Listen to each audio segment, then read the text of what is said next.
All right, good evening, everybody. I'm coming to you from the last night of Vacation Bible School here at Lifebrook. This coming Sunday in our Equip class, we're going to be taking a look at two different books, and those books are Ecclesiastes and the Song of Solomon. Now, in some ways, these books could not be more different, but they have in common the fact that they were written, or at least compiled by King Solomon. Now, with Ecclesiastes, Ecclesiastes itself does not say that it was written specifically by Solomon, but tradition sort of attributes to him. What Ecclesiastes says that is that it was written by a son of David. But this kind of philosophical work is right up Solomon's alley, and so tradition attributes it to him. Now, with the book of Ecclesiastes, this is a book that you really don't get when you are younger.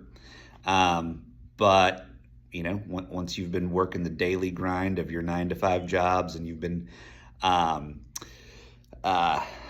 trying to make something of your life, trying to find meaning, trying to find happiness, and things may not be working out quite like you imagined your life to work out when you had dreams about your future life when you were younger.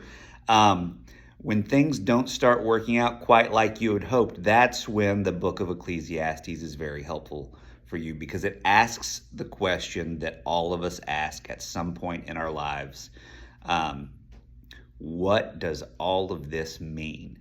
Is anything that I'm doing right now with my life, does it have any meaning at all? Honestly,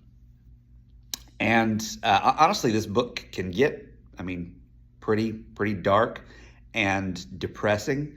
But the Bible, it covers the gamut of all human emotion and experiences and helps us through all of those things. And Ecclesiastes can be a really helpful book in trying to discern what is the meaning of it all. What is, how can these things that I fill my time with have any meaning at all? So we'll be looking at that on Sunday. We're also going to be taking a look at Song of Songs, also known as Song of Solomon. And Song of Solomon is a book that is about romantic love. I've read commentaries that say that this is a book about marriage. Well, honestly, that might be a little bit too broad, because it's about one very specific thing that happens within marriage, right? But it's also about sort of the romantic love that leads up to marriage. And once again, people are sometimes perplexed by how this book has made it into the Bible. But again, romantic love is an important part of the human experience, and sort of help, having some help in understanding how to navigate that is helpful for a lot of people. And so, it's a great book. It's a beautiful book. It's a poetic book. And so we're going to talk a little bit about why it's part of the canon, and how best to read this. I have, people try and over spiritualize this book a lot, making it an analogy about the relationship between Christ and his church.